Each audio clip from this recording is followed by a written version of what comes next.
una impresión muy grande. La muerte de un ser muy querido que se le creía inmortal, típicamente inmortal, por todo lo que había sido su existencia, ¿no? Fue, disculpe la expresión, tal vez no es muy adecuada, pero fue un acontecimiento extraordinario que se dio en Cuenca, porque toda la ciudad, la mayor parte de gente que le conocía, acudió. Es que ese día se desbordó la gente. En el cementerio eran los árboles negros de la gente subir en todos los sitios para verle al padre Crespi. Todo el mundo le quería tocar, todo el mundo le quería besar. Y cuando él lo estaban sacando, querían llevarse hasta el confesionario, que le comenzaron a sacar pedazos del confesionario, como para llevarse una reliquia. Hasta el día de hoy hay gente que lamenta vivamente, por sentimiento personal, la muerte de ese señor. Si él vivía, podíamos contar que nuestro problema se iba directo arriba. Mi padre, en ese entonces vivo, realmente lloraba amargamente porque él sintió o fue partícipe de sus beneficios. Es un ejemplo de vida y sobre todo el amor que tenía para nosotros, para los pobres. Un santo en vida. Él sabía al pecador y al que no era pecador, porque cuando era pecador lo confesaba y cuando era pecador le daba la bendición. Era un hombre pobre. Pobre.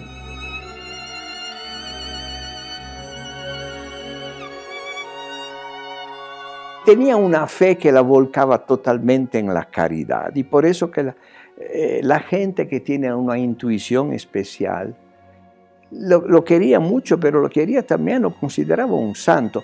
Nunca emprendía una obra sin que fuera digna de Dios y lo decía claro. Ese es para gloria de Dios, luego hay que hacerlo. Yo he descubierto a través del estudio de su biografía que él es uno de los más fieles discípulos del fundador de los Salesianos, de Don Bosco. Y él fue siguiendo esas enseñanzas y vio que había que servir a los niños, que había que servir a los pobres. Porque no solamente se puede decir que se es cristiano, porque se profesa, se dice profesar una fe, sino que se trata de hacer todo lo que hizo Jesús. Y él sí lo hizo. Nadie le discute la personalidad del padre Crespi, ni el más creyente ni el menos creyente. Todo el mundo acepta que fue una personalidad excepcional. Algunos podían decir que ya era tan ido de camino en estas extravagancias ilustres del padre Crespi, que ya era realmente un santo en carne y hueso, se dice, ¿no? Pero él era un hombre realmente, una figura excepcional.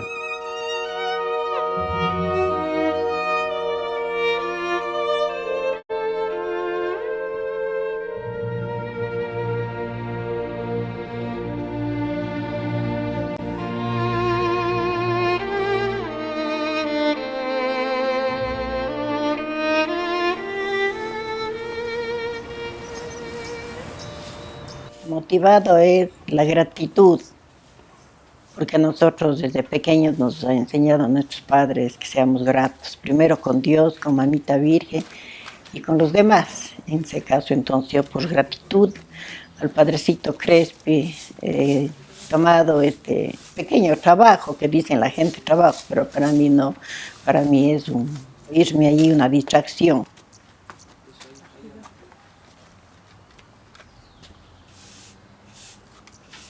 Siempre a él no le faltan las flores. Está llenito ahí. Hay bastante gente que le aprecia, le quiere.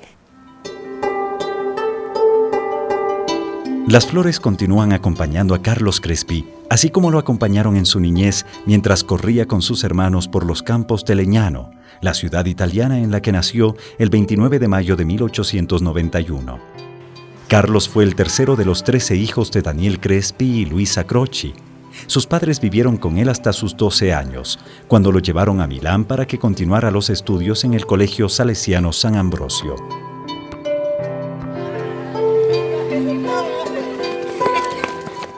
Ave, Ave María.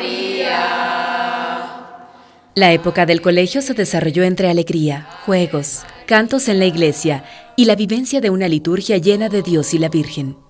Sobre el tiempo que vivió en San Ambrosio, Carlos Crespi lo describe como años de espontánea inocencia, sin la mínima sombra del mal. Ella, la luz será de mi vida. Ella, Ave María. En la época en la que vivió en San Ambrosio, tuvo un sueño que posiblemente fue la primera señal para Carlos Crespi de lo que sería su futura misión en el continente americano, y que él lo relata así. Me había apenas adormecido y la Virgen me mostró una escena. Por un lado, el demonio quería agarrarme y arrastrarme. Por el otro, el divino Redentor con la cruz me señalaba otro camino. Luego me vi vestido de sacerdote, con barba. Subí a un viejo púlpito, teniendo a mi alrededor una multitud de personas ávidas de oír mi palabra. El púlpito no se hallaba en una iglesia, sino en una cabaña, y enseguida me desperté. Este sueño, así como la educación que recibió en el colegio salesiano, influyeron en la vocación religiosa y misionera de Carlos Crespi, quien con mucha seguridad y madurez pidió ser admitido en el noviciado de Foglizzo en Turín. Una nueva etapa de formación lo llevó a Valsalice, seminario de las misiones extranjeras, donde estudió por 3 años filosofía. Aquí fue compañero de don Renato Sigiotti, futuro quinto sucesor de don Bosco, quien siempre le tuvo un gran aprecio. Su vida fue eso, la dilatación a lo largo de 90 años de lo que le enseñó su madre, fundamentalmente amar a la Virgen, y lo que le enseñó don Bosco, fundamentalmente de amar a los niños, de servirlos, de ejecutar jaculatorias en cada momento y de aprovechar bien el tiempo. Quizá lo que más hizo el padre Crespi es eso, aprovechar de la mejor manera el tiempo. Él no lo perdía, porque ese fue el consejo que recibió y esa fue la ejecución a lo largo de toda su vida. En 1917, Crespi fue ordenado sacerdote.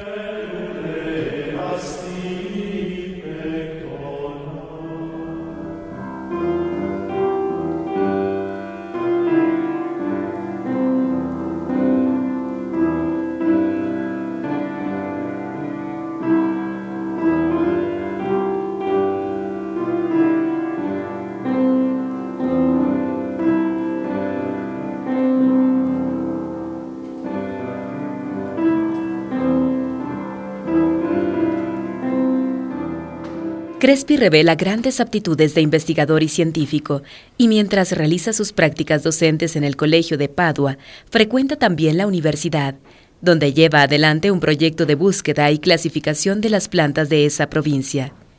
En 1921 recibe el doctorado en Ciencias Naturales.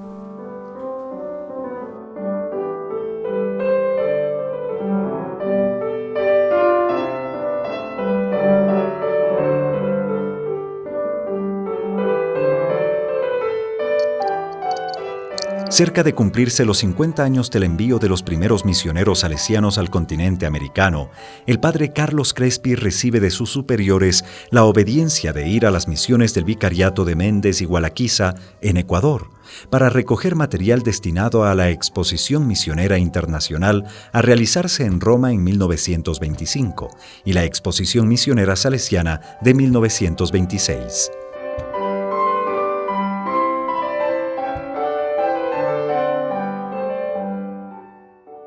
Cuatro veces en el siglo, la Iglesia Católica declara el Año Santo, que es un año de especiales celebraciones. El Papa Pío XI quiso, con esa ocasión, organizar en Roma una enorme exposición misionera, pidiendo a todas las misiones que mandaran objetos, que testimoniaran su trabajo entre las distintas poblaciones. El padre Crespi fue enviado al Ecuador exactamente para buscar estos objetos, sobre todo de la cultura shuar, llevarla a la exposición de Roma. Él acababa de doctorarse en ciencias naturales, era un tipo muy preparado, era un hombre inteligente, había hecho también el conservatorio de música. Desde que el padre Crespi conoció esta noticia, demostró un espíritu de fe y de obediencia a toda prueba, dispuesto a sacrificar lo que sea a fin de ser fiel al llamado del Señor. El padre Crespi escribe a don Rinaldi: Ahora de usted yo querría una palabra que me asegure que mi pobre obra será verdaderamente desarrollada entre los shuar, porque solo por ellos he dado tantas conferencias y solo por ellos he sido ayudado por fortísimos apoyos en los diversos ministerios. Dejo la familia, dejo la patria, dejo sobre todo tantos ideales musicales y científicos espléndidos, solo para seguir la fortísima vocación. El 24 de abril de 1923, cargado de cámaras fotográficas, una cámara de cine, brújulas, teodolitos, niveles, pluviómetros, una gran caja de medicinas, toda clase de herramientas para la agricultura y carpas, Carlos Crespi, en compañía de 45 jóvenes italianos, desembarcó en Guayaquil y con su llegada se inició una etapa importante para la evangelización, educación y desarrollo del Ecuador, especialmente del oriente y de la ciudad de Cuenca.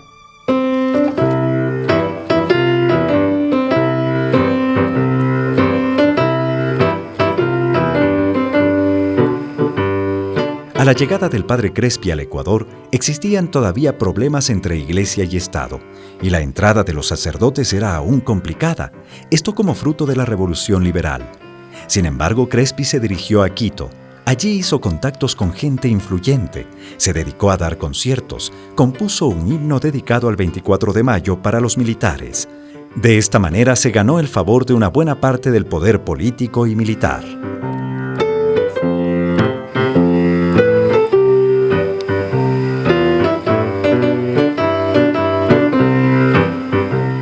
De Quito viajó a Cuenca, donde preparó todo para su viaje al oriente. Llega al vicariato de Méndez en septiembre de 1923 con las expectativas de unir la acción evangelizadora con la promoción humana y progreso de los pueblos. Bien, el padre Crespi llegó al Ecuador en un momento en que las misiones del Oriente, no digo que estuvieran en crisis, pero todavía no habían encontrado exactamente el camino. ¿Por qué?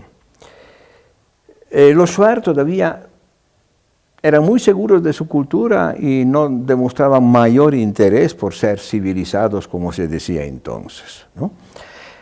Recién había empezado la iniciativa, muy impulsada por la misión, de introducir colonos al oriente como desahogo al aumento demográfico de la Sierra del Sur. Y los salesianos se encontraban con que no hallaban respuesta entre los shuar y todavía no había una población colona consistente a la cual dedicarse. Estaban en un momento de bastante duda e inseguridad sobre la línea a seguir. Y había poco personal, poquísimas fundaciones, se veía pocas respuestas y este es el momento en que llega el padre Crespi. En sus viajes al oriente, además de recoger una gran cantidad de muestras botánicas y zoológicas, Crespi se interesó por el material arqueológico de la región. Estudió las plantas y contribuyó al conocimiento de la lengua y la cultura shuar.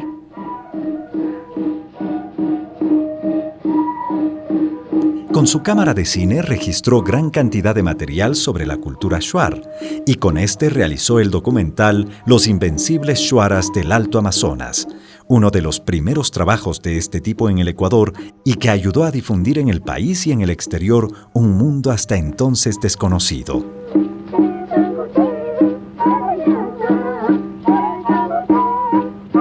Con todo el material recolectado, el padre Crespi participó en Italia en la Exposición Misionera de 1926.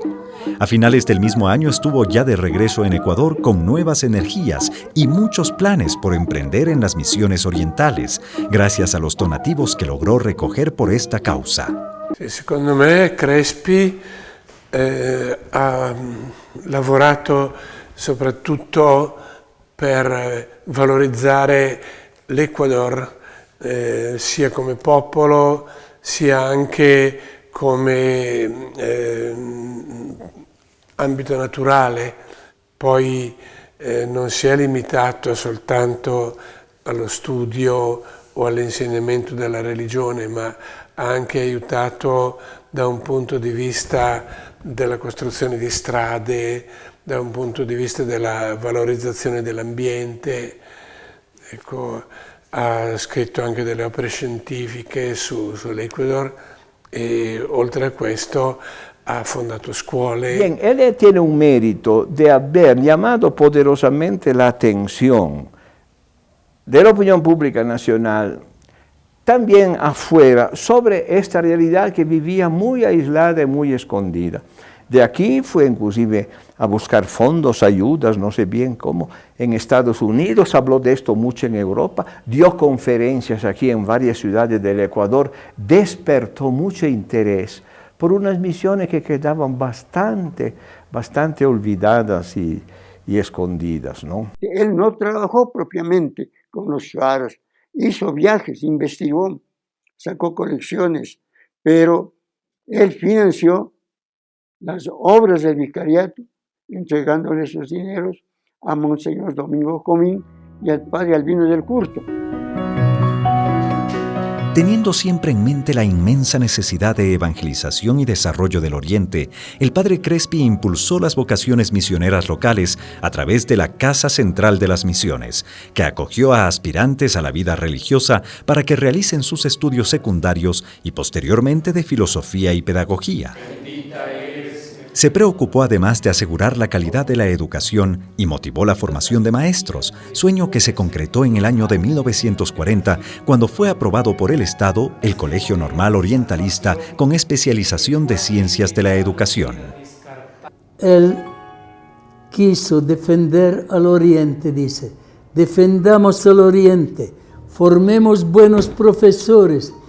Y me lo decía siempre, mira Domingo, la primera misión debe fundarse en Morona, la segunda misión en la desembocadura del Morona, porque si esperamos más, no llegamos a tiempo.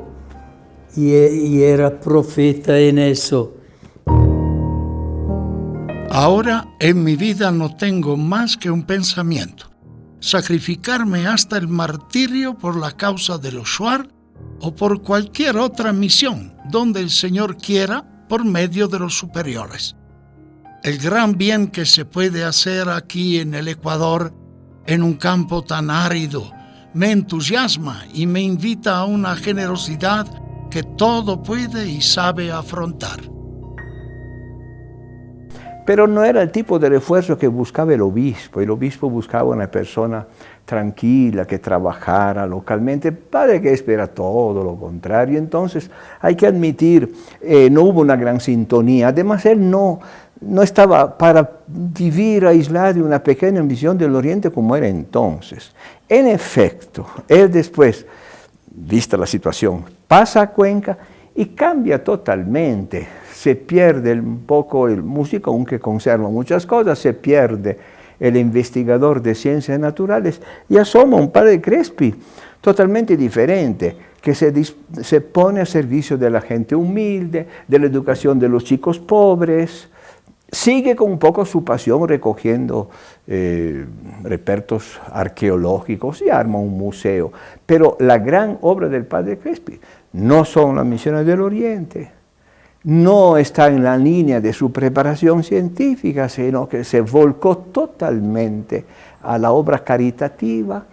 Por eso fundó la escuela Merchán y se volvió un personaje que hace parte del inventario, francamente, de la Cuenca de los 30 a los años 80.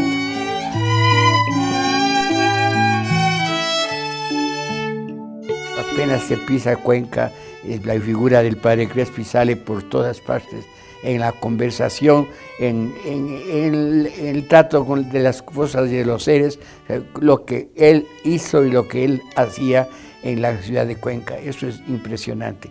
Cuenca vive la figura del padre Crespi como si no hubiera pasado un día de ella. Cuenca en ese tiempo y la región tenía bastantes depresión económica en los años 30, 40, fue una década muy difícil. Entonces, en ese tiempo, el padre Crespi encontró los caminos y la visión hacia una formación de la gente, hacia una capacitación.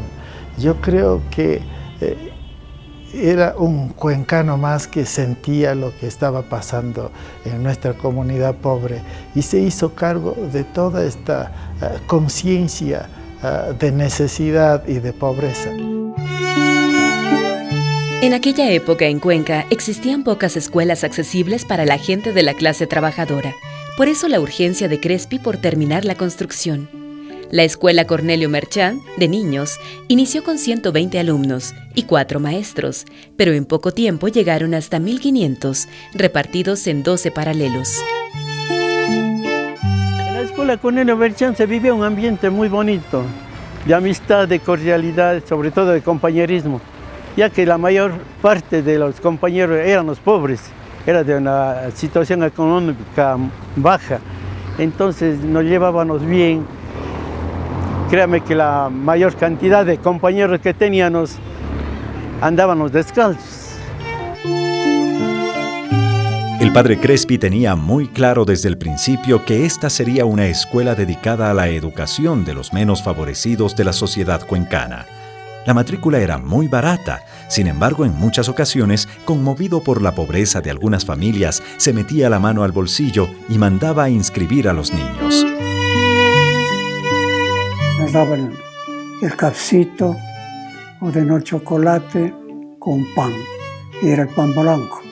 A nosotros nos encantaba, ¿no?